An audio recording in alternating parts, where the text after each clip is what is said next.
강의안을 보여드려야 되지 않으면 이렇게 하다못해 PPT라도 띄워야 되는데 아시다시피 제가 큰 명이라고 이 학교에 쓰는 그런 선생님이 있죠. MBC 교사라고 있습니다. MBC 교사. MBC 교사가 뭐냐면 마우스하고 초크하고 블랙보드. 학교장님들이 싫어하시는 그 전통적인 수업을 하죠.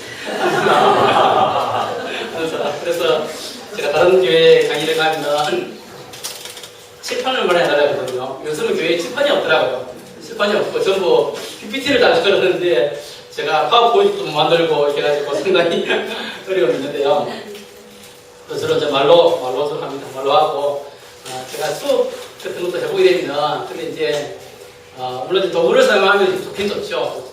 그러니까 효과적일 때가 있지만 진짜 좋은 거는 이제 애들하고 눈 맞추고 그냥 물어가면서 이렇게 이게 제가 처음 만나는 분들이니까 안 그러지만 저를 이야기 시켜가면서 이렇게 하는 것도 굉장히 좋은 수업법입니다. 그래서 원래는 오래됐지만 좋은 방법 중에 하나가 뭐냐면 문답법입니다. 문답법. 소크라테스도 문답법을 했을 거예요. 기독교 교육에 있어 굉장히 오래된 교육법이 역시 문답법입니다. 그래서 우리가 교리문답 있잖아요. 교리문답. 그래서 개혁주의자들은 항상 종교의 사람들은 항상 교리문답을 배웠습니다. 그래서 칼빈이 만드는 게 있고 루터가 만드는 게 있고 항상 교리문답이 있습니다.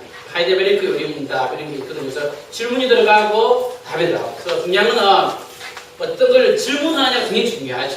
교사의 핵심은 뭐냐니까 발문입니다.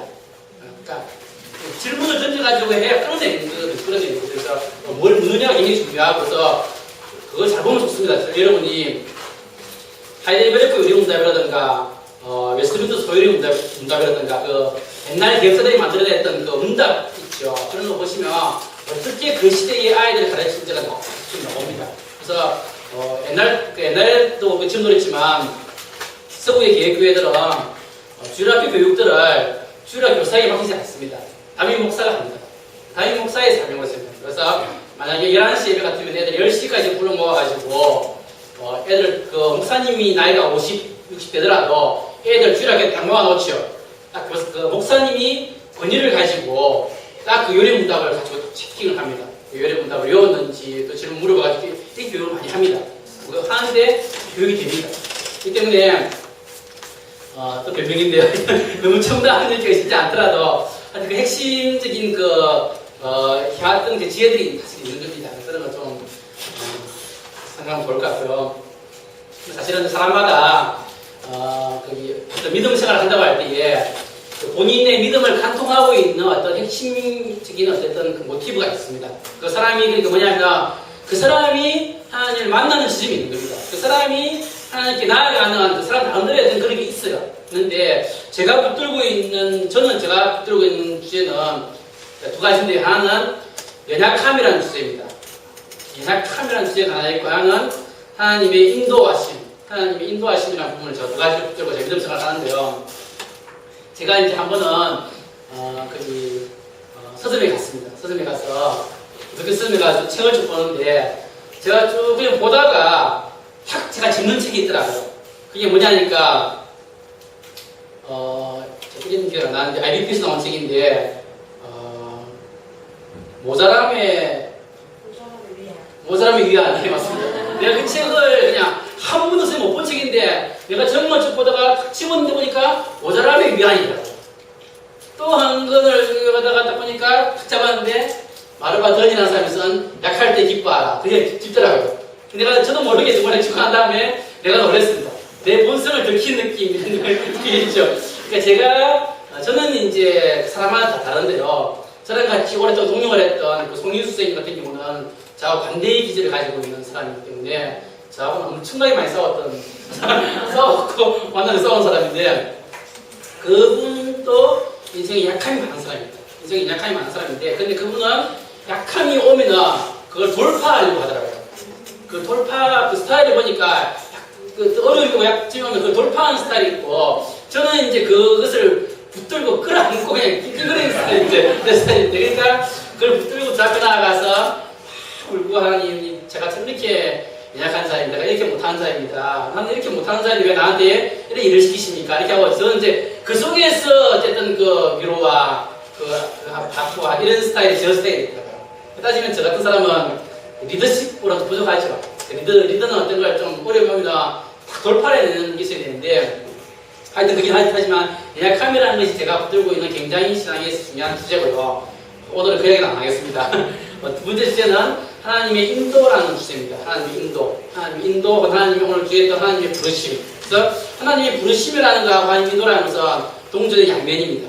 양면인데요.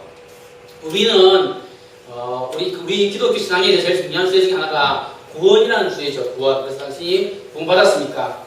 묻기도 하고 또 구원을 이루어 가십시오 말하기도 하고, 아니면 구원을 받았고 또 구원을 또 이루어가고 있고 구원을 받을 것이다 이렇게 쓰기도 하는데요.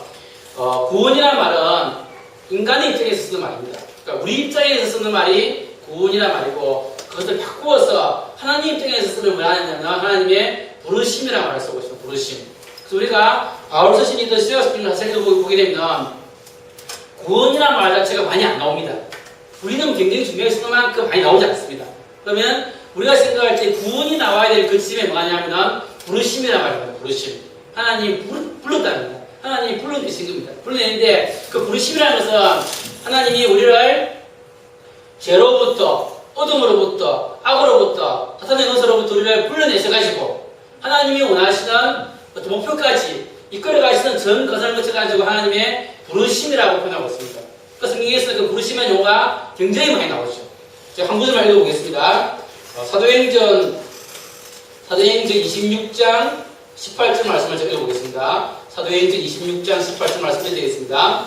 그 눈을 뜨게 하여 어둠에서 빛으로 사탄의 권세에서 하나님께로 돌아오게 하고 죄의 사함과 나를 믿어 거룩하게 된 우리들 가운데 기업을 얻게 하려 하더라. 이게 이제 바울이 아그리빠 왕 앞에서 자기를 변명하면서 자기가 도대체 많은 사람이냐, 자기의 사명을 소개하면서 자기의 사명은 그 눈을 뜨게 하여서, 즉 죄와 어둠 속에 있는 사람 눈을 뜨게 해가지고 그들 하여금 어둠에서 빛으로 사탄의 권세에서부터 하나님께로 돌아오게 하사라고 표현하고 있습니다. 그러니까 우리의 부르심이라는 것은 뭐냐면 하나님이 모든 사람을 향한 부르심이 뭐냐면 어둠과 악과 죄와 사탄의 권세로부터 불러내셔가지고 하나님이 이끌어가시는 목표까지 끌어가시는 전 과정을 하나님은 우리의 부르심이라고 표현하고 있습니다. 흔히 우리가 생각하는 직업으로의 부르심, 교사로서의 부르심은 그 큰 부르심 가운데에 한 부분을 차지하는 겁니다. 한 수단입니다. 그렇기 때문에 우리가 먼저는 교사로서의 부르심을 생각하기 이전에 우리 인생 전체를 향한 하나님의 부르심을 먼저 잘 이해하는 것이 굉장히 중요합니다. 그리고 이 부르심이라는 말은 아까 말했듯이 어둠으로부터 죄로부터 불러내셔가지고 목표까지 끌어가는 전 과정이기 때문에 그 부르심의 한쪽면에는 뭐가 있냐니까 하나님의 인도하심입니다. 하나님이 그냥 한번 불러가지고 지금까지 가라는 것이 아니라 그 모든 과정들을 하나님이 세세하게 말씀하시고 이끌어가시고 하는 인도의 과정입니다.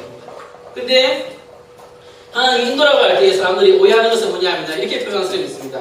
나는 지금까지 하나님 인도가 뭔지도 모르고 그냥 내 마음대로 살아왔다. 그런데 내가 돌아보니까 하나님이 구구절절히 나를 인도하셨더라. 이런 표현을 쓰는 사람이 있습니다. 그 말은 뭐 틀린 건 아닌데요. 그때의 정확한 개념은 인도라는 개념이 아니라 섭리라는 개념입니다. 그러니까 섭리라는 개념도 성경에서 굉장히 중요한 개념인데요. 섭리와 인도의 차이는 뭐냐면 섭리는 내가 알든 모르든 내가 죄에 있던 어둠에 관계가 없이 하나님의 섭리하심이 있는 겁니다. 하나님의 섭리하심 가지고 내가 깨닫든 못 깨닫든 관계가 없이 하나님이 우리를 보호하시고 이끌어하시고 너희는 겁니다. 그러니까 인간이 죄에 빠지기도 하고 하기도 넘어지기도 하지만 우리가 두려워할 필요가 없는 것은 하나님의 섭리하심을 성경들이 우리 갖다가 헐 붙들고 있는 거죠. 섭리하심의 안에 있는 겁니다. 그게 중요하죠. 중요하지만 오늘 제가 말하려고 하는 인도하고는 구분해야 된다고 합니다. 인도는 뭐냐면 섭리와 달리 내가 알도록 내가 직접 말씀하시고 나로 알아듣게 하시고 내가 반응하게 하시고 즉 내가 알든 모르는이 아니라 내가 알게끔 말씀하시고 끌어가는 그 과정이 하나님이 인도하신 우리 삶에 있다는 겁니다. 그런데 다만 우리가 그 개념에 대해서 무시하고 모르고 그렇게 살아가다 보니까 그 흥그러져 있을 뿐이지 하나님의 인도하심이 우리 삶에 있고 그 인도하심의 끈을 붙드는 것이 굉장히 중요한 부분이라는 것을 제가 오늘 이야기를 하려고 합니다. 그래서 한 구절만 더 읽어보시면요. 요한복음 말씀 한 구절만 더 보겠습니다. 요한복음 10장 말씀 보겠습니다. 요한복음 10장 1절에서 4절까지 말씀을 제가 읽어보겠습니다. 요한복음 10장 1절에서 4절까지입니다. 내가 진실로 너희에게 이르노니 문을 통하여 양의 무리에 들어가지 아니하고 다른 데로 넘어가는 자는 절도의 강도요. 문으로 들어가는 이는 양의 목자라. 움직이는 그를 위하여 문을 열고 양은 그의 음성을 듣나니 그가 자기 양의 이름을 각각 불러 인도하여 내느니라. 여기까지 볼게요.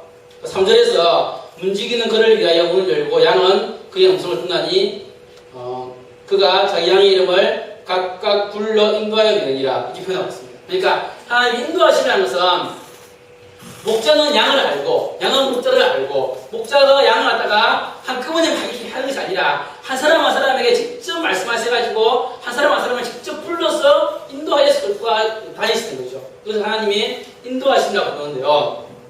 우리가 이 하나님의 인도하심을 이해할 때에 제일 먼저 생각할 것은 뭐냐면 하나님이 우리를 어디로 인도하시는가 부분을 생각해야 됩니다. 하나님 인도하심을 생각할 두 가지를 생각해야 되는데 하나는 하나님 우리를 어디로 인도하시느냐 목표가 있는 목표가 있는 것이고 하나는 우리를 갖다가 어떻게 인도하시느냐 그러니까 인도하심의 목표와 방법이 있는데요. 먼저는 하나님의 목표 인도하심을 목표가 굉장히 중요한 부분인데 하나님 우리를 어디로 인도하시느냐의 부분입니다. 그래서 성경은 여러 가지를 표현하고 있습니다. 하나님 우리를 불러내셔가지고 우리를 인도하셔가지고 어떤 지점까지 가야 되는데 그 지점이 뭐냐면 에베소서 보게 되면 거룩하고 흠이 없는 백성을 만들기 위해서 불렀다라고 말씀하셨고 거룩이란 말, 의하는 말 여러 가지 말을 표현하고 있는 부분들인데요. 저는 이제 그런 것들 다 묶어가지고 이렇게 표현하기를 좋아하는데요. 하나님은 우리를 인도하시는데 그 목표가 무엇이냐 할 때 그것은 겸손이다 이렇게 표현을 많이 합니다. 하나님이 인도하심의 목표가 어떤 방향으로 이끌어가시냐면 우리를 갖다가 겸손케 하시는 방향으로 이끌어가신다고 생각을 많이 합니다. 그 이유는 우리의 타락의 본질이 교만이기 때문에 그렇습니다. 타락의 본질이 교만이기 때문에 그래서 우리가 아담의 타락을 생각해 보게 됩니다. 그 타락이라는 것은 뭡니까? 본인이 하나님처럼 되고 싶어 하는 겁니다. 본인이 하나님 말씀을 듣기 싫어하는 것이죠. 자기 마음대로 하고 싶어 하는 것이고, 자기가 영광받고 싶어 하는 것이고, 자기가 높아지기를 원하는 것이 타락의 본질인 교만입니다. 그래서 하나님 우리를 구원해 주신 다음에 우리가 하나님의 백성이 되고, 어려운 백성이 되었지만, 그러나 우리 속에 자아가 남아있죠. 옛 자아가 남아있는데요. 그 자아의 본질은 여전히 보면 교만입니다. 그래서 인간은 끊임없이 자기가 아주 어렵고 힘들면 막 주님을 의지하고 붙들지만 조금만 편이 좋아지게 되면 다시 교만으로 돌아갑니다. 그래서 내 자아가 살아나는데요. 그래서 보면은 그 본질의 핵심은 늘 나죠. 내가 높아지고 나를 드러내고 싶어하고 나를 사랑하고 싶어하고 내 이름을 드러내고 싶은 것이 그 인간의 제 본성이기 때문에 하나님은 끊임없이 제 본성과 싸우시는 겁니다. 그래서 하나님이 인도하시면 이 제 본성이 교만과 싸우셔가지고 우리를 낮추시고 결국은 겸손케 하심을 통해서 계속 우리를 인도해 가시는 거예요. 제가 이런 것을 제일 처음 경험한 때가 제가 고등학교 2학년 때였는데요. 제가 고등학교 2학년 때 이제 교회에서 고등부 회장을 했습니다. 그래서 그때가 시골 교회니까 조그만 교회죠. 중고등 합쳐가지고 한 20, 30명 모이는 교회인데 제가 회장이 되고 난 다음에 회장이 되기 때문에 이 중고등부를 부흥시켜야 될 거 아니겠습니까? 그래서 열심히 기도도 하고 전도도 하고 후배들 방도 이렇게 하고 열심히 했는데 이 사람이 내가 해당되고 난 다음에 우리 중고등부가 줄기 시작하는 겁니다. 애가 안 나오고 둘이서 연애하다가 실패해가지고 또 여자 이사 안 나오고 그 중고등부의 그 사소하고 복잡한 문제가 많지 않습니까? 그런 일이 생기면서 자꾸 잘 안 되는 거예요, 이상하게. 그래서 제가 이제 너무 기도를 했어요. 하나님, 우리 중고등부를 부흥시켜 주십시오 해가지고 그때 학교에서 야자 끝나면 10시에 끝나는데 집에 가기 전에 교회 들러가지고 막 기도하고 집에 와 있었는데 하루 열심히 기도하고 있는데 내 마음속에 들리는 어떤 음성이 있는 겁니다. 음성은 내가 뭐 음성을 들은 건 아니고 생각이 드는 거죠. 하나님이 쓰는 말씀이냐니까 내가 왜 그렇게 열심히 기도하냐라고 묻는 겁니다. 딱 할 말이 없더라고요. 제가 딱 당황스럽고 제가 또 한마디로 화가 나더라고요. 하나님 그러면 내가 이 중고등부를 위해서 기도하는 게 당연하시 그러면 그걸 가지고 뭐 이렇게 하시냐고 이렇게 또 묻는 겁니다. 왜 그렇게 하냐? 왜 열심히 했냐? 다시 한번 해보라 생각해보라고. 생각해보니까 내가 영혼을 사랑하는 마음이 그게 없더라고요. 교회 잘 안 나오는 영혼을 시키게 됐는데 정말 그 영혼을 사랑하는 마음이 내게 없어요. 내가 교회를 사랑하나? 교회를 별로 사랑하지 않는 것 같더라고요. 하나님을 사랑하나? 하나님을 사랑이 별로 없어요. 그럼 뭐냐? 그럼 누가 이렇게 열심히 기도했냐? 라고 할 때 따지고 들어가보니까 남는 건 한 가지입니다. 뭡니까? 체면이 아닙니다.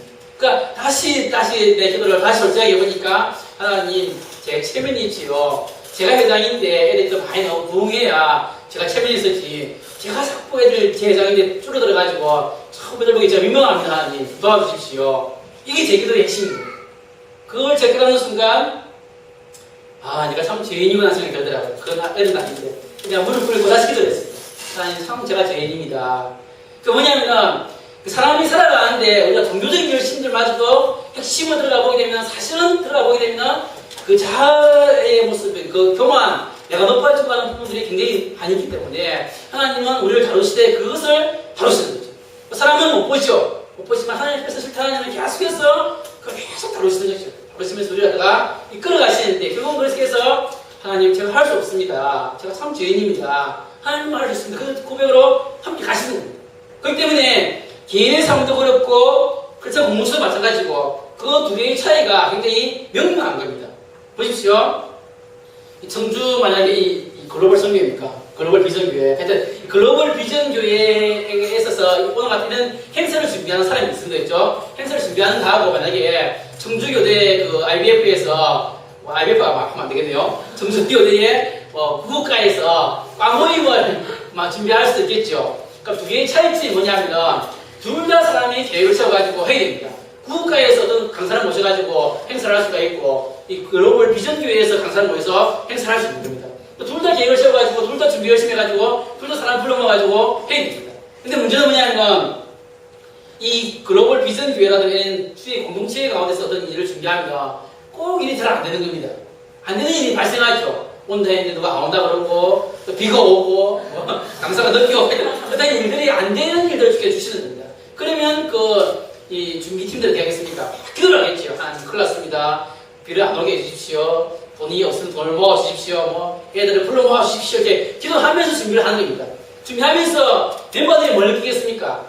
이건 우리가 하는 일이 아니다. 우리는 우리 계획은 다 세웠는데 이거 안 되고 하나님이 이렇게 하시고 이렇게 하는 것이구나. 그렇게 해서 일이 잘 될 수도 있고 잘 안 될 수도 있는 겁니다. 그렇죠? 잘 되든 안 되든 관계가 없이 끝나고 나면 글로벌 비전교회에서 고백하면서 뭡니까?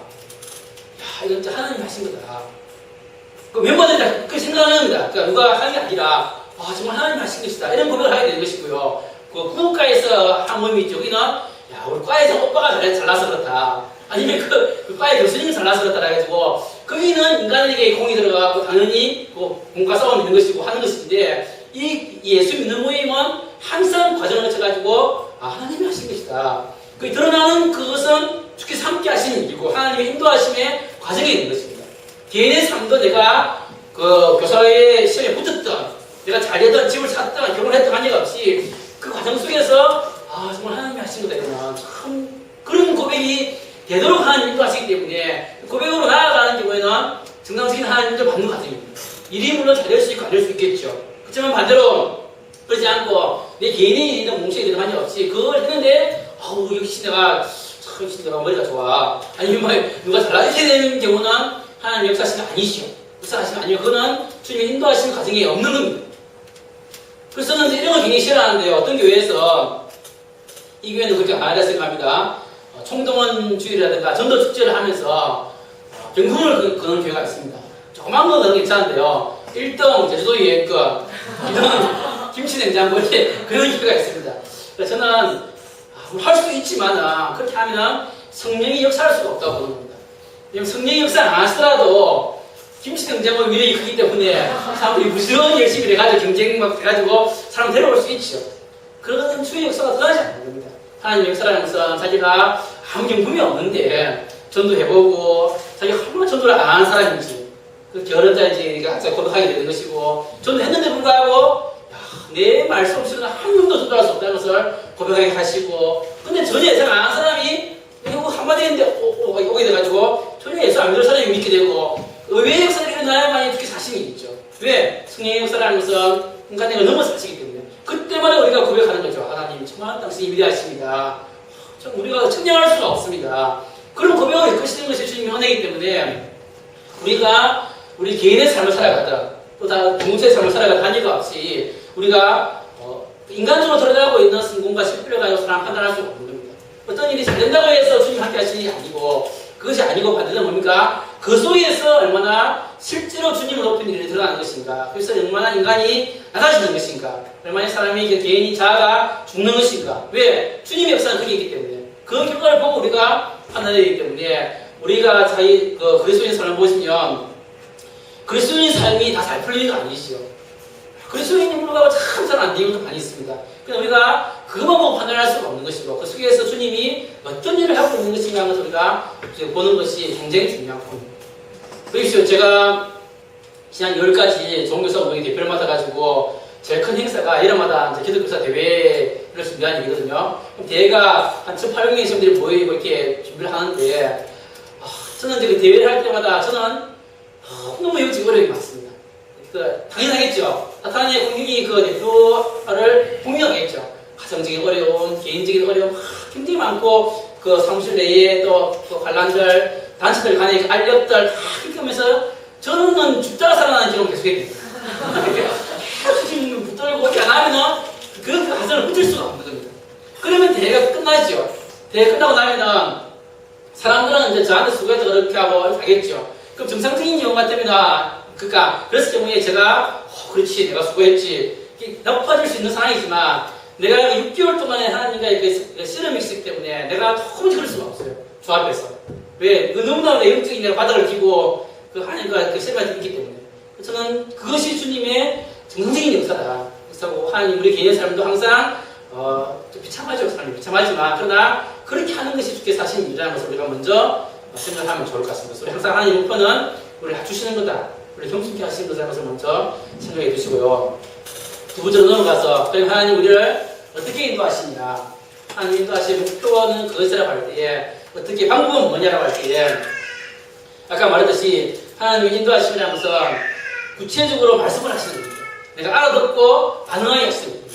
근데 아까 말했듯이 우리가 워낙 그런 영적으로 둔감하게 살다 보면 내 삶을 키우기 때문에 내가 그것을 구분 못할 때가 많이 있어요. 뭐냐면 하나님은 우리 삶 속에서 여러 개의 끈을 묶어놓고 역사를 하시는 겁니다. 마치 우리가 인형극을 보시면 인형이 막 움직이는 것 같지만 사람이 뒤에 줄을 여러 개가 묶어놓고 뒤에서 움직이는 게 있는 거죠. 사실 움직이는 것 같지만 사실 그 줄을 따라서 움직이는 겁니다. 근데 그 인형과 사람의 차이는 뭐냐면 인형은 땡기면 올라오는데요. 사람은 의지가 살아가기 때문에 땡겨도 안 올라갑니다. 하나님이 밧줄을 묶어가지고 확 땡겨버리시면 되는데 그렇게 하지 않으시고 하나님이 미시한 끈을 묶어놓고 살짝만 신호를 주시는 겁니다. 그러니까 다 알죠? 다 알죠? 알지만 우리가 사람이 확 이렇게 무순적을 합니다. 저도 굉장히 많이 느끼는데 그 순간에 성령이 하신 말씀이 있어요. 다 말할 수 없지만 희성하게 하나님이 누구한테 연락하라 그러기도 하고 그 내 마음속에 늘 어떤 게 있습니다. 말씀 못해서 필요할 때 생각하는 모습이 있는데 내가 하기 싫은 일이에요. 그건 참.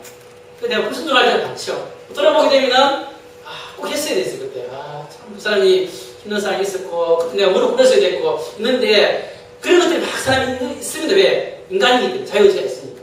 그러다 보니까 막 줄이 얽혀 있는데요. 그래서 우리가 중요한 것들은 하나씩 우리 삶에 묶어놓으신 하나님의 인도하심의 끈을 풀고 그 민감하게 분양하는 훈련을 해야 됩니다.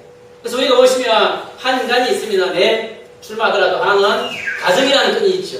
하나님 아내를 통해서 말씀하시죠. 가정이라는 끈이 있는 것이고 교회라는 끈이 있는 것이고 학교의 끈이 있는 것이고 학교의 아이들도 있는 것이고 우리 엄마 아빠도 있는 것이고 하여튼 여러 개의 끈을 묶어놓고 내 속에서 여러 통을 통해서 하나님 나한테 말씀하시고 이끌어가시는데 우리가 어떻게 반응해야 할 때에 제가 이제 제가 젊은 사람들 모임에서는 제가 결혼의 예를 가지고 많이 이제 설명하는 편인데요.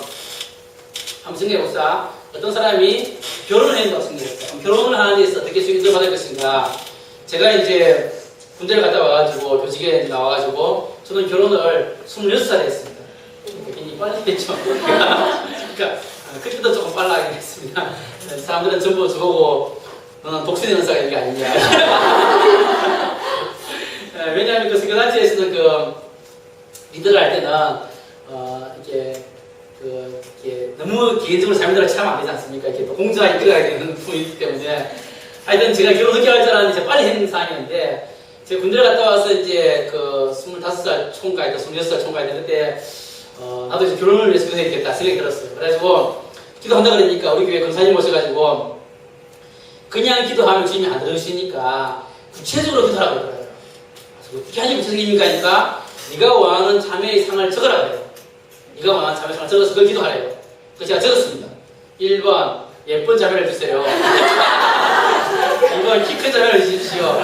3번 똑똑한 자매를 주십시오. 이렇게 내가 원하는 상을 이렇게 쭉 적었습니다.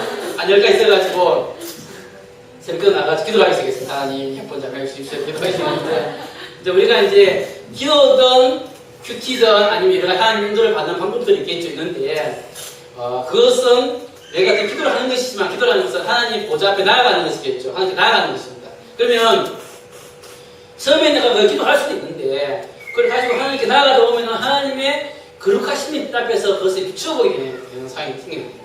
마치 그런 비슷합니다. 여러분이 이제 대학을 졸업하고 교사로 나와가지고 여러분이 존경하는 은사님과 생각해봅시다. 교수님이 있습니다. 내가 월급을 받았는데 교수님한테 인사를 받습니다. 인사를 갔는데 그냥 가려니까 미안하니까 뭐 없나 해가지고 선물을 들어가야 될 거 아닙니까? 뭐 없어요. 그러니까 이 물이 하나 있더라고요. 이걸 들어갔다고 생각해봅시다.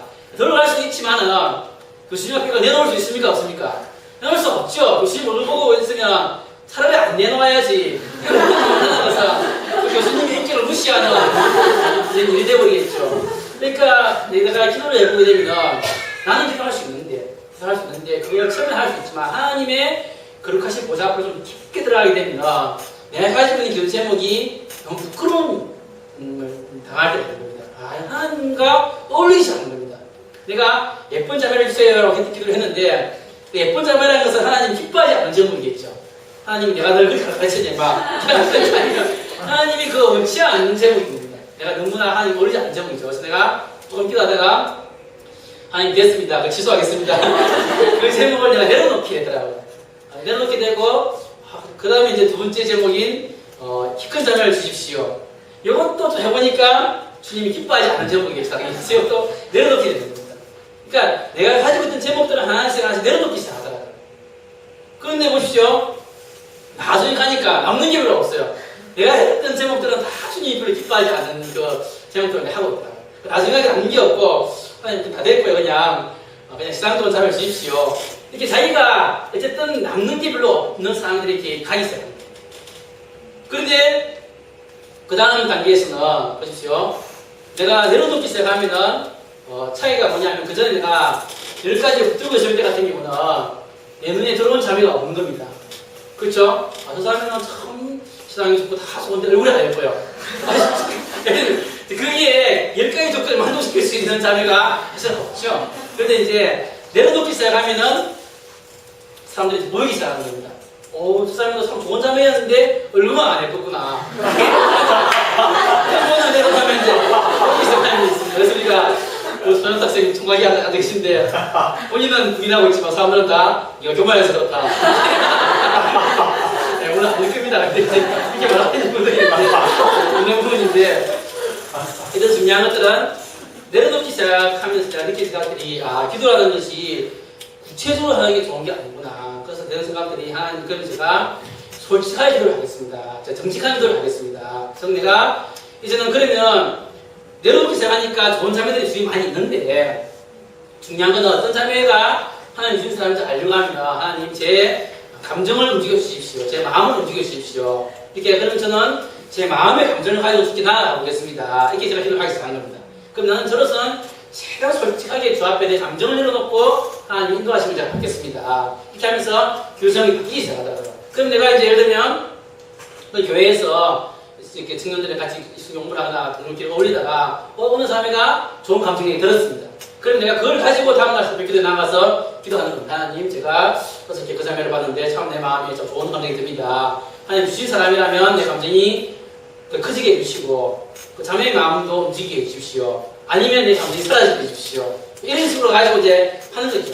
물론 이제 그게 쉬운 일은 아닙니다. 왜냐면 감정이라는 것이 용어를 내가지고 노동을 치고 막 이렇게 붙잡고 다 하기 때문에 쉽지 않지만 어떤 경우는 두 자매가 좋아지기도 하고 어떤 경우는 그런데 그래가지고 이제 기도를 하면서 끈을 가지고 하는 거죠.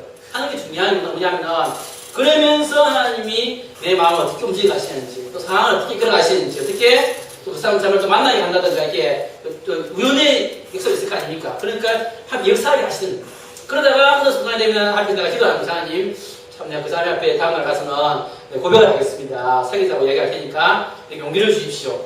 이제 기도하고 가서 그 사람이랑 이제 사귀자 이렇게 하고 그 사람이랑 연애를 하기 시작하는 겁니다. 그러면 우리 이게 결혼하신 분들도 몇 가지 있는 것 같은데 결혼하신 분들은 알겠지만 그냥 형제자매로 있을 때 하고 연애 관계를 할 때는 굉장히 다릅니다. 그냥 형제자매였을 때 같은 경우는 다 좋아 보이는데 연애 관계 들어가게 되면 굉장히 약점이 보이기 시작합니다. 그 자매가 참 착한 줄 알았는데 이기적이고 성격이 더럽고 나타나기 시작합니다. 그러면 이 뭐냐 내가 알던 사람이 아닌데 느낌 들죠? 다시 그러므로 내가 이 자매를 차야 되겠다 이 생각이 안 듭니다. 왜 안 하냐면 그 자매랑 사귀기까지 했던 기도가 이만큼 있는 거 아닙니까? 그 과정이 있는 겁니다. 과정이 없이 그냥 내가 그냥 좋았어. 그냥 내가 사귀자고 했으면 사귀어보니까 아니에요.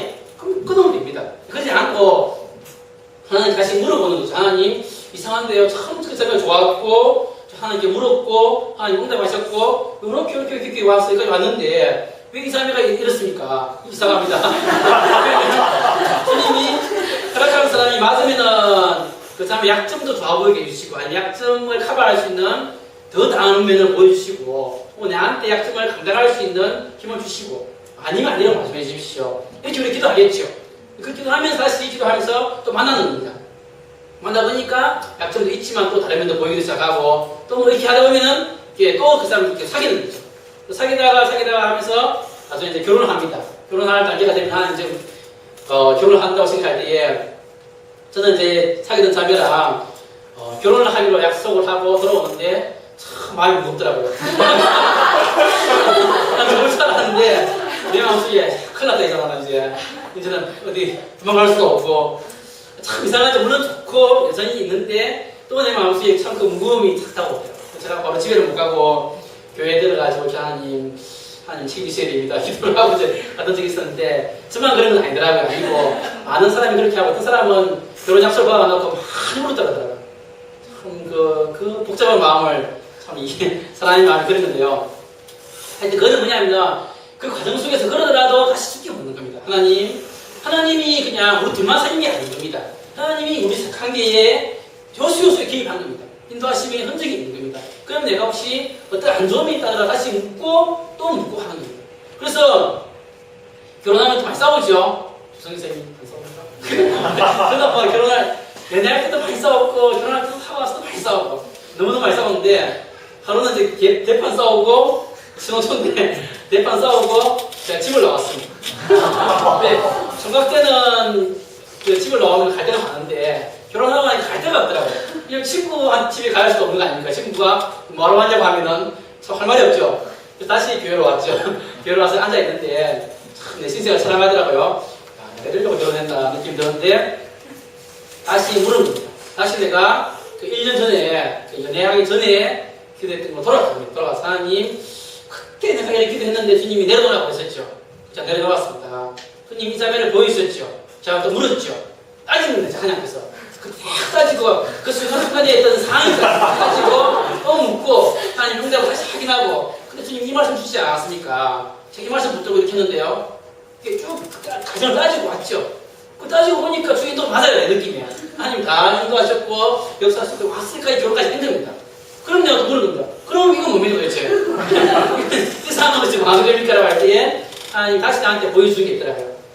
그때 내가 하나님께 약속했던 게 많이 있더라고요. 하나님 내가 이 자매를 주시기만 하면은 사랑하겠다라든가 하나님 주신 약속도 있고 내가 약속도 있고 이렇게 여러 가지 또 있더라고요. 있으면서 다시 한번 그 전까지는 다 내가 잘했고 우리 집사람이 다 잘못한 건데 그 상황을 거치면서 보니까 내 잘못도 있더라고요.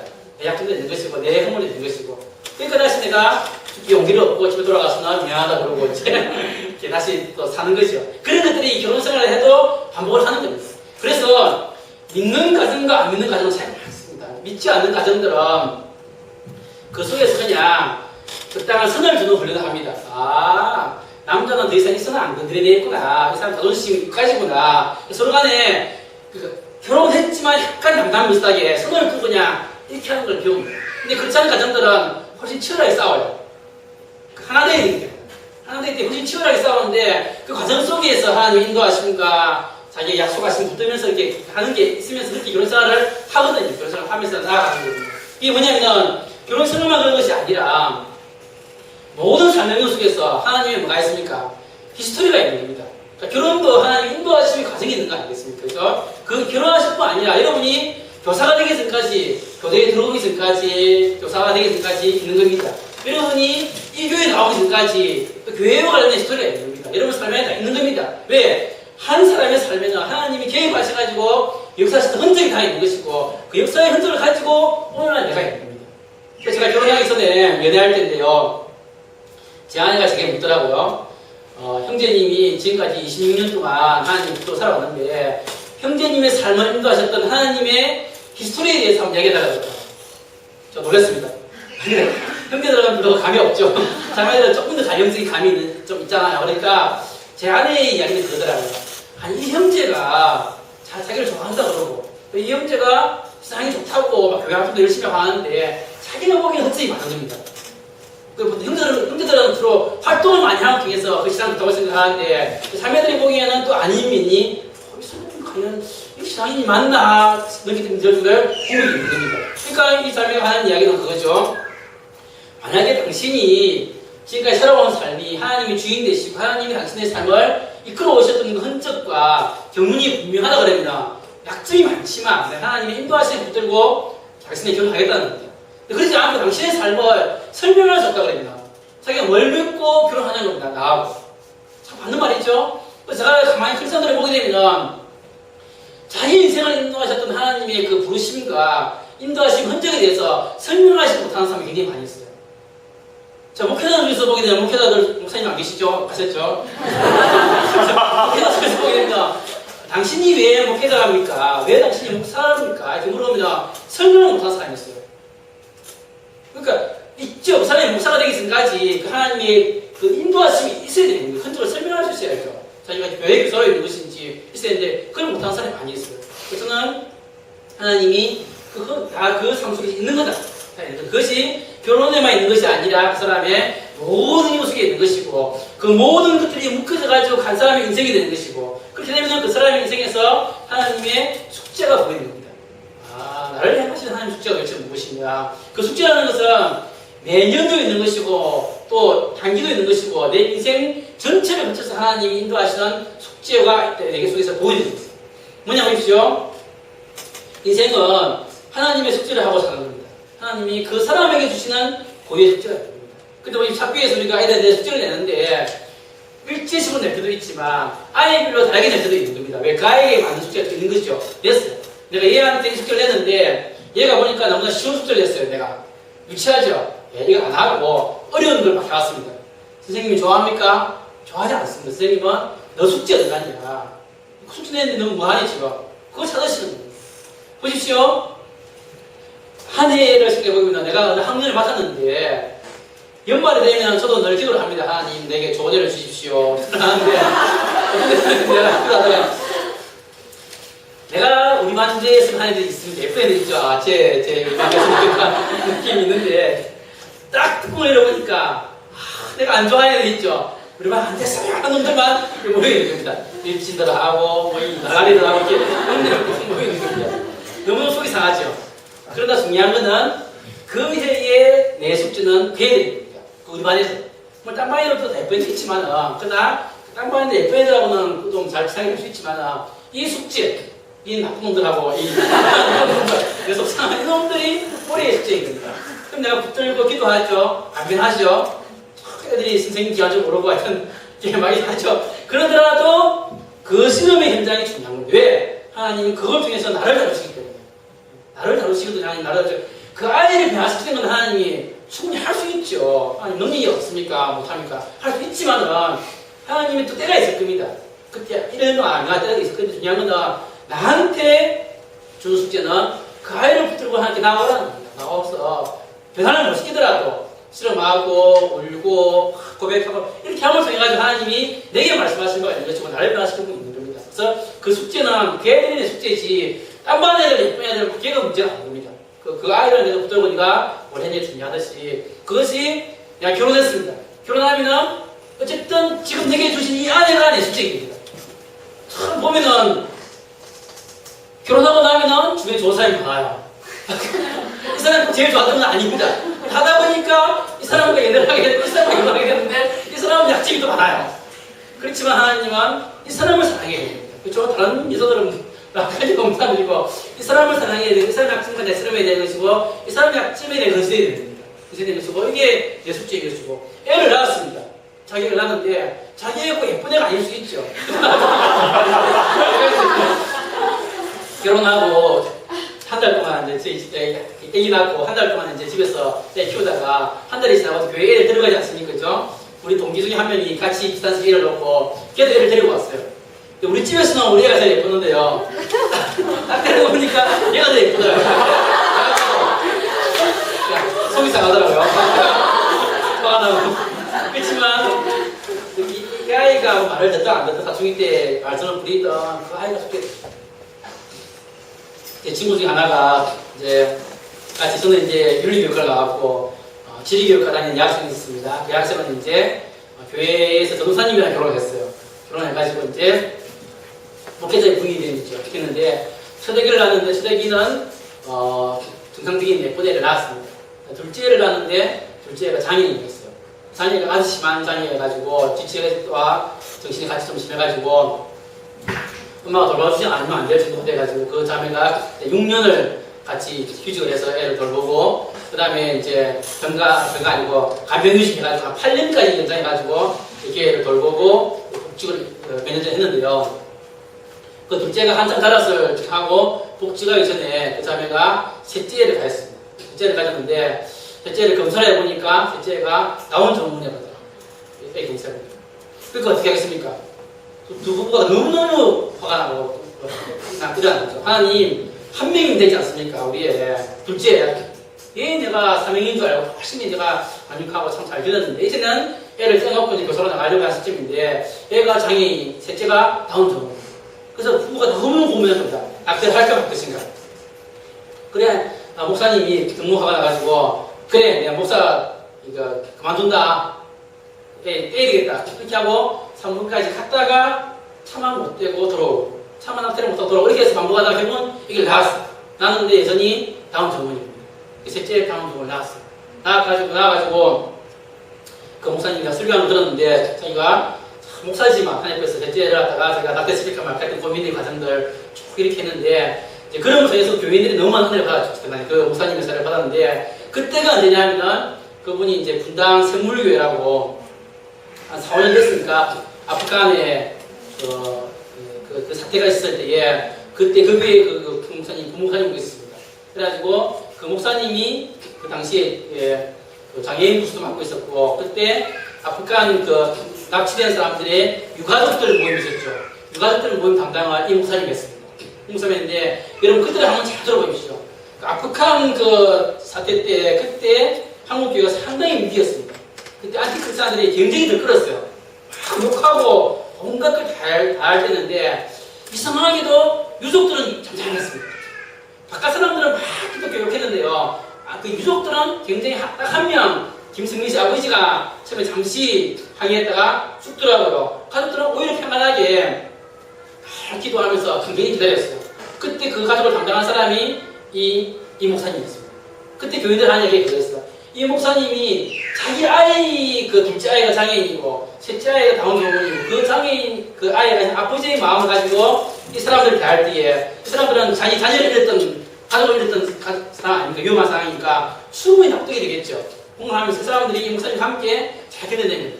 하나님이 이 목사님이 가정적으로 굉장히 아픔이 많지만 그걸 통해서 한국교회가 아프리카 때 이걸 굉장히 위기했을 때에 이 가족들을 잘 보호해가지고 그때 분당 생물교회가 교인이 줄지 않았습니다. 교인이 늘었을 거예요 그때. 그때는 그 분당 생물교회 분이 가보시면 MBC, KBS만 쫙 진짜 있을 거예요. 그때 이제 성도들 중에서 교인들은 안에 있는 것이 아니라 안티크리스찬들, 안기부, 뭐 국정원 이렇게 해가지고 굉장히 그 교인 아닌 사람들이 100명 이상 앉아있고 그랬어요. 목사님 설교 꼬투리 잡아가지고 다 인터넷 올리고 욕하고 그런 분위기였어요. 그런데 교회는 평온하고 그 상황을 잘 넘겼어요. 그렇지. 그래서 제가 그 친구를 만나서 얘기해 본 적이 있었는데요. 참 그 가정의 아픔은 지금도 사실 말할 수 없어요. 지금은 그 목사님이 교회 사역은 하지 않고 하나님은 우리 가족은 장애인 사역을 하라고 하시는 모양이다 이렇게 해가지고 마라톤 재단이라고 있습니다. 마라톤 재단이라고 옛날에 그 영화가 나왔죠. 그 아이를 해가지고 마라톤 재단 해가지고 장애인 그 직업 창출해주고 하는 그런 쪽의 사역들을 하고 있고 이 여자 선생님은 교사를 하고 있는 부분들인데요. 참 그 아픔을 우리가 다 바랄 수가 없죠. 우리가 말하는 게 제가 할 수 있지만 부모로 생각해 보십시오. 당사자로 생각해 보십시오. 얼마나 힘들겠습니까? 그렇지만 그 두 사람의 인생의 숙제는 그 장애인 아이들입니다. 그 두 아이가 숙제인 것이지만 하나님은 그 두 아이를 통해서 이 부부를 다루시고 두 아이가 장애인이 있으면 그걸 통해서 사무교육에서 일하시고 또 역사하시고 하는 겁니다. 이 목사님이 크게 당연히 할 수 없어서 그렇죠. 할 수 없지만 참 볼 때는 그렇지만 하나님의 그 숙제라는 것을 말할 수 없고 그렇지만 그 두진 사람들이고 그것도 묻는 거죠. 하나님 왜 우리에게 기회를 주신 겁니까? 또 묻고 또 기도하고 또 붙들고 나가는 거예요. 그 인생이라는 것은 사람이 알 수 없는 것이지만 하여튼 중요한 것들은 내가 내 삶 속에 주신 연령들 가운데서 하나님 인도를 묻고 뜻을 묻고 또 왜 그런지 묻고 또 들어가면서 그 정립되는 하는 거예요. 그래서 그렇게 할 때 그 개인의 소명이 나오는 것이고 가정의 소명이 나오는 것이고 또 그 사람의 공동체 소명이 나가는 것이고 함께 이제 육근에서 만들어가면서 한 개인의 삶들을 이렇게 나가면서 하나님 인도를 받아서 이렇게 나가고 자기 삶들을 발견하고 나아가는 거예요. 이것이 우리 인생 전체를 향하신 하나님의 부르심입니다. 그래서 사실은 인생이 살다 보면 이 부르심이라는 것은 내가 원하는 대로 되지 않을 수가 있죠. 사람들은 그래서 인생을 비교합니다. 비교하고 같이 교대를 졸업했는데 잘 사는 애가 있고 못 사는 애가 있고 여러 사람을 비교할 게 많지만 숙제를 발견한 사람과 하나님 인도를 받는 사람과 비교할 필요가 없는 거죠. 왜? 내 숙제니까. 내 숙제만 잘하면 되는 겁니다. 하나님 숙제 잘해야 되시고 이 사람이 얼마나 잘 살든 얼마나 잘 나가든 그건 중요한 것은 아니죠. 내가 지금 불행을 당한 할지라도 그건 중요한 건 아니죠. 왜? 내 숙제니까. 내가 붙들고 나가면서 우리 하나님 앞에서 감사하면서 인생 전체를 우리가 살아가는 것이죠. 살아가는데 다시 돌아오게 되면 이 속에서 한 영역이 교사로서의 부르심입니다. 그래서 직업으로의 부르심입니다. 그러니까 사람의 하나님께서 직업으로의 부르심은 이 큰 흐름 속에서 한 파트를 우리가 차지하고 있는 부분인데요. 그런데 교사로서의 부르심은 직업으로의 부르심을 생각할 때에 제일 먼저 생각할 것은 직업으로의 부르심이라는 것은 단회적인 부르심이 아니라는 겁니다. 단회적인 부르심이 아니라 반복적인 부르심이라는 거예요. 반복적인 부르심. 그건 무슨 말이냐면 이런 겁니다. 내가 만약에 고등학교 2학년 때 내가 수련회 가서 학원에 받아가지고 하나님 제가 교사가 되겠습니다 라고 그런 시간도가 생각해 봅시다. 그 하나님 부르심 받죠? 받지만 그 부르심 한 번이 끝이 아니라는 겁니다. 내가 그 부르심을 가지고 교대에 왔습니다. 교대에 와서 공부를 해보니까 교대 공부가 참 재미가 없다 생각해 봅시다. 이게 고등학교인지 대학교인지 알 수 없는 숙제는 많고 이래 가지고 교사 되겠나 그렇게 생각해 봅시다. 그러면 그 고등학교 때의 부르심이 좀 흔들리는 거죠. 부르심이 왔는데 흔들리는 겁니다. 그러면 내가 기도하는 겁니다. 하나님, 교사로서의 부르심이 맞는데 교대에 공부해보니까 공부가 참 재미가 없습니다. 어떻게 하죠? 저는 공부를 해보니까 참 교육한 만큼 재미가 없는 과목이 없더라고요. 학교 때. 지금은 교육이 좀 재밌는데 그때 참 재미가 없더라고요. 하여튼 그걸 다시 내가 묻는 겁니다. 그러다 내가 실습을 나가봤습니다. 실습을 나가보니까 내가 생각하는 교단이 아니에요. 애들은 말 안 듣고 난리를 치고 하여튼 이렇게 생각해보면 다시 숙제 물어야 됩니다. 제가 초등학교 공부할 때에 교생 실습을 나온 애들이 있습니다. 제가 초등학교 공부할 때에 이화여대 다니는 그 여학생들이 이제 실습을 나왔어요. 한 달 동안 남자 중학교들이 실습을 하고 마지막 실습 마치고 집에 들어가는 길에 애들 인사말 했는데 뭐라 했냐니까 저는 청원중학교에 교생 나무로 인해가지고 평생 교단에 쓰지 않기로 결심했습니다. 하고 나왔습니다. 왜냐면 그 여학생들이 나오니까 남자 중학교들이 얼마나 짓궂습니까? 정말 말 안 듣고 난리를 치고 자기들 장난인데 그 선생님들은 견딜 수 없을 만큼 힘들게 괴롭힙니다. 그러니까 이제 혹 그런 일을 당한다 할지라도 그 사람 같은 경우는 그 결심하지 않냐고 다시 하나님께 묻는 거죠. 하나님 제가 실수 나가면 이렇습니다. 이거 어떻게 됩니까? 이렇게 묻는 겁니다. 그렇게 하고 임용고시를 보고 임용고시 떨어졌습니다. 예를 들면 그러면 초등이니까 사실 큰 문제 사실 없죠. 그러니까 내년에 보지 뭐 할 수 있는데 중등 같은 경우는 예를 들면 뭐 재수, 상수, 사수하지 않습니까? 그런 게 할지라도 내가 떨어져서 교실을 포기해야 되느냐, 딴 길로 가야 되느냐 한이 있을 수 있는 거죠. 그러더라도 다시 묻는 거죠. 하나님, 내가 열심히 공부했고 서명했었고 받고 준비하고 이렇게 했는데 왜 이렇게 안 됩니까? 아니, 아닙니까? 아니면 보여주십시오. 라고 기도해야 돼요. 그렇게 해서 기도해야 되는 것이고 또 하는 거죠. 그러니까 저는 나왔다 하더라도 한 번 나왔으니 끝이 아니죠. 끝이 아니라 교직 생활에도 어려움이 있는 겁니다. 안 좋은 관리자를 만나든지 안 좋은 일을 만나든지 해가지고 정말 위기에 처할 때에 또 묻는 겁니다. 어떻게 됩니까? 하나님. 또 묻고 또 묻고 왜 그렇게 하십니까? 하나님이 왜 그렇게 하시죠? 하나님은 여러 단계의 어려움을 통해가지고 우리의 소명을 순결케 하시는 겁니다. 그러니까 우리의 소명이라는 것이 우리가 깨끗하고 거룩한 것 같지만 사실 우리의 소명은 굉장히 구수물이 많이 끼어 있는 설명입니다. 우리가 고등학교 2학년 때 교사가 되겠다 생각했지만 그 설명에는 내가 아이들에게 헌신하고 싶은 마음도 있지만 교사가 되면 안정적인데 교사 되면 돈도 벌 수 있다는데 여러 가지 사회적인 지위라든가 함께 맞물리는 것들이 있죠.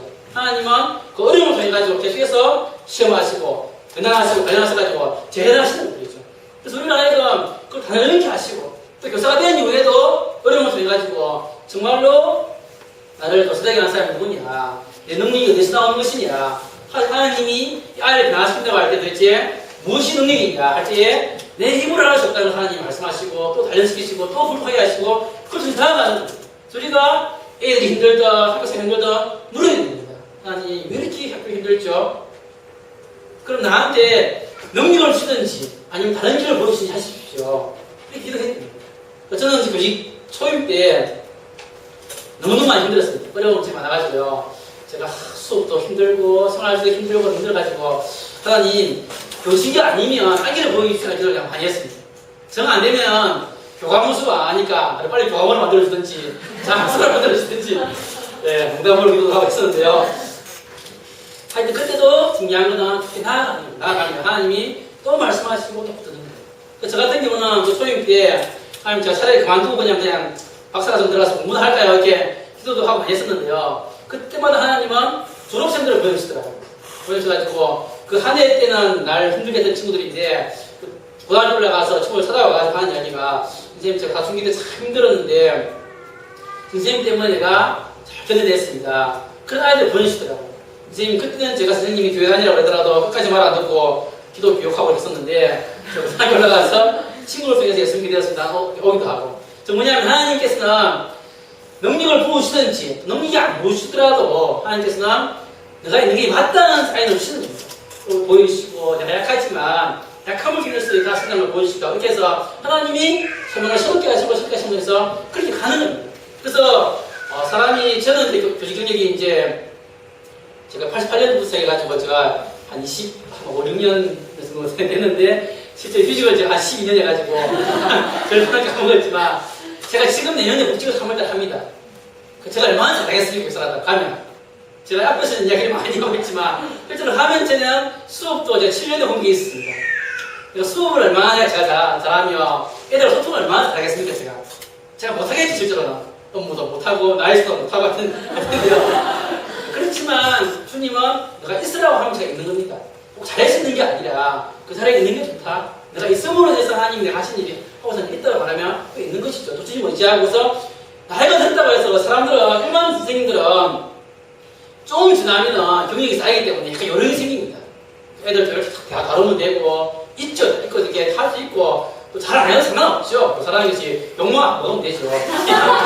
요술만 하고 점수 관리하고 또 방학 때 해외 갔다 오고 또 평소에는 선생님께 동아리 만들어가지고 길 따라 맞따라 해가지고 좀 맛있는 거 먹으러 다니고 이렇게 하면 되죠. 살죠. 성기 보여가지고 욕하고 뭐 이렇게 풀고 잘못했지만 참 그리스도인들이 그냥 할 수가 없죠. 애들 붙들고 실험해야 되는 것이고 애들이 던질 때 욕 한마디 가지고 내가 또 실험해야 되는 것이고 마음 아파야 되는 것이고 또 부딪혀야 되는 것이고 그 살아가지만 겉으로 드러나는 것처럼 한마디 말로 제압하고 이렇게 할 수 없다 할지라도 약함 가운데서 강한 하나님의 것들을 발견해가면서 이렇게 하면서 우리가 교사 끝날 때까지 우리 계속해서 설명들을 반복해 가는 겁니다. 하나님이 새로 부르시고 새로 거듭나게 하시고 또 설명을 숨기게 하시고 나타나는 것이 꼭 능력이 아니라 할지라도 이렇게 하시기 때문에 하나님의 부르심은 반복되는 것이고 나는 또 부르심을 나가야 됩니다. 또 확인하고 또 확인하고 또 묻고 또 환경 속에서 왜? 그래야 주의 능력이 되게 말씀해 주죠. 그렇죠? 그 능력을 받아야 되기 때문에 그렇게 나갈 수 있는 것이 우리의 부르심의 교사로서의 부르심의 굉장히 큰 핵심입니다. 두 번째, 그런 부르심을 받았을 경우에는 우리가 아이들 앞에 서거나 학교에 서거나 할 때에 내 부르심의 기초를 명료하게 할 필요가 있습니다. 그래서 뭐냐면 도대체 내 부르심의 기초가 도대체 무엇이냐, 내가 누구로부터 부름받았느냐 하는 것을 늘 하게 됩니다. 우리의 신분이 뭡니까? 우리의 신분은 사립생들은 없죠. 독립이죠. 우리의 신분은 교육부 장관이 임명한 그 교사생처를 가지고 우리가 학교에 국립학교에 부름받았습니다. 한편으로는 그 부르심이 있지만 다른 한편으로는 하나님의 부르심을 가지고 나갑니다. 우리가 이중의 부르심이죠. 한편으로는 교육부 장관이 할 수 있는 그 부르심이 있고 한편으로는 우리가 하나님의 부르심이 있습니다.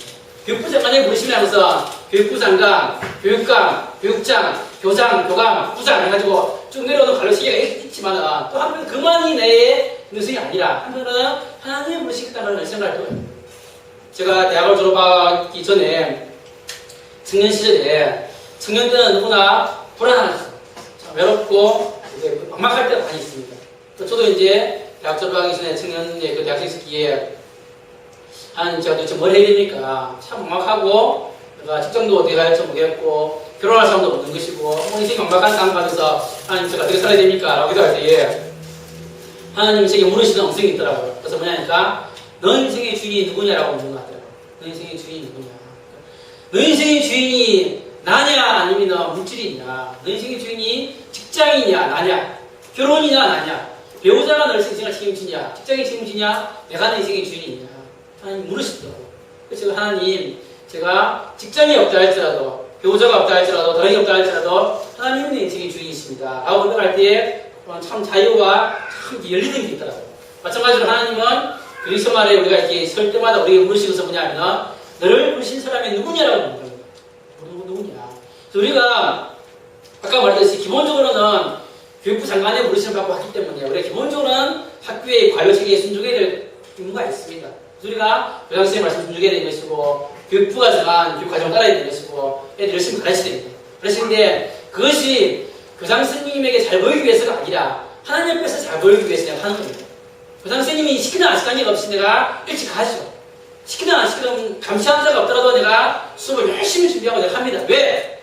교사님이 잘 보이거나 점수를 따기 위해서가 아니라 하나님께 물어보는 자이기 때문에 내가 열심히 하는 것이죠. 그래서 오히려 교장선생님도 순종합니다. 왜 순종합니까? 하나님이 시험 자이기 때문에. 그 사람이 무서워서라든가 뭐 더러워서가 아니라 하나님이 세운 사람이기 때문에 그 사람이 성질이 들었다 할지라도 하나님이 저분도 세운 관리자다. 이렇게 순복하듯이 내가 순복하겠다. 웬만한 것들에서는 우리가 다 순복도 하고 열심히 하고 더 열심히 합니다. 왜? 하나님이 부르심이고 하나님이 보시기 때문에 하나님이 내가 열심히 합니다. 그러나 관리자의 명령이 할지라도 그것이 하나님의 명령과 어긋날 때에 순종할 수 없는 부분이 있는 것입니다. 왜? 그 어떤 부분에 있어서 대부분 내가 순종하고 열심히 하지만 어떤 부분들은 하나님 앞에서 교장선생님 말을 듣는 것이 하나님 말씀 듣는 것 옳은가 판단하라고 우리가 물어야 될 때가 있는 겁니다. 쉽겠죠, 그렇죠? 우리가 제가 점심시간마다 애들을 불러모아가지고 애들과 예배 모임을 쭉 하고 했었는데요. 하고 있는데 이제 거기서 이제 여러 가지 들어가겠죠. 교장선생님 불러가지고 이제 정선생 가지 마라. 여기가 교인 줄 아냐 이렇게 얘기합니다.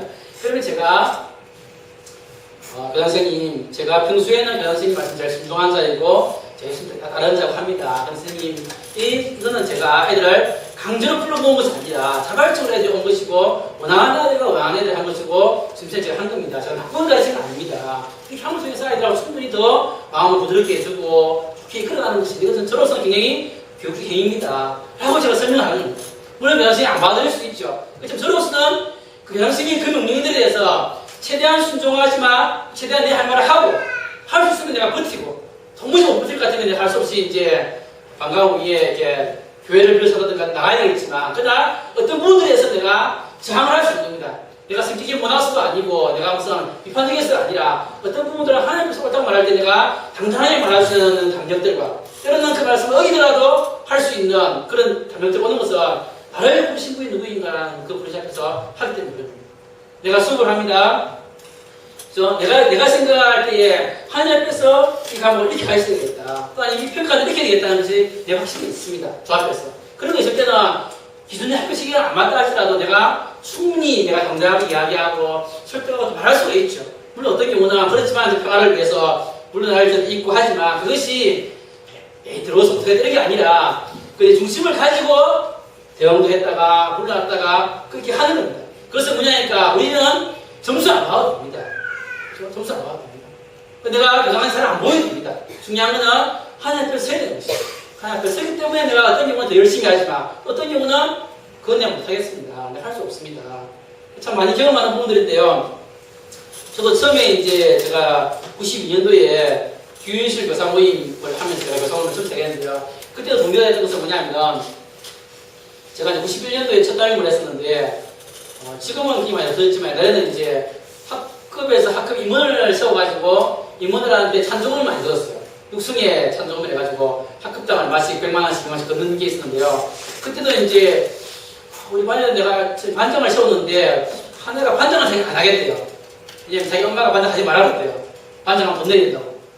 그래서 내가 이제 이놈아 뭔 소리냐 네가 반장이지 엄마가 반장이냐 해가지고 걔를 반장을 세웠거든요. 나는 학교 돌아가는 건 몰랐어요 그때. 근데 이제 좀 있으니까 학교 연락이 와가지고 학급당 임원을 10명 세워가지고 1인당 10만 원씩 걷어가지고 학급당 100만 원을 만들어가지고 찬조금을 내라고 그러더라고요. 그래서 이제 저는 그렇게 할 수 없습니다. 어떻게 애들한테 돈을 걷어올 수 있습니까? 저는 그분을 한 거죠. 그러니까 30학급인데 총 29학급에서 돈을 갖다가 딱 2,900만 원 걷었는데 우리 엄마도 아시더라고요. 교장이 난리 난 거죠. 이 사람이 신주가 돼가지고 이놈이 해가지고 교장한테 불려가가지고 욕먹고 하여튼 막 울고 온갖 표현을 당하고 했었는데 그런 걸 당하니까 결국 나는 못하고 우리 교감 선생님이 직접 전화해가지고 돈을 줬더라고요. 그런 일을 제가 당하니까 그렇지만 제가 아무리 내가 심기고 내가 아무리 내가 그 힘도 없고 그렇지만 할 수 있는 게 있고 할 수 없는 게 있죠. 그건 형식적인 할 수 없는 겁니다. 그러면 내가 거부하니까 그 핍박들이 오기 시작하는데 참 감당하기 어렵더라고요. 그런 게 계기가 돼가지고 이제 바깥에서 교사 모임, 기독교사 모임이 생겨돼가지고 제가 참여해가지고 교사 모임 하게 된 동기가 됐는데 가보니까 그런 사람들이 보이더라고요. 가보니까 이제 그 유사한 일들 자기 나름대로의 교사로서 자기가 하나님 앞에서 그게 있는데 학교 모습을 받아들여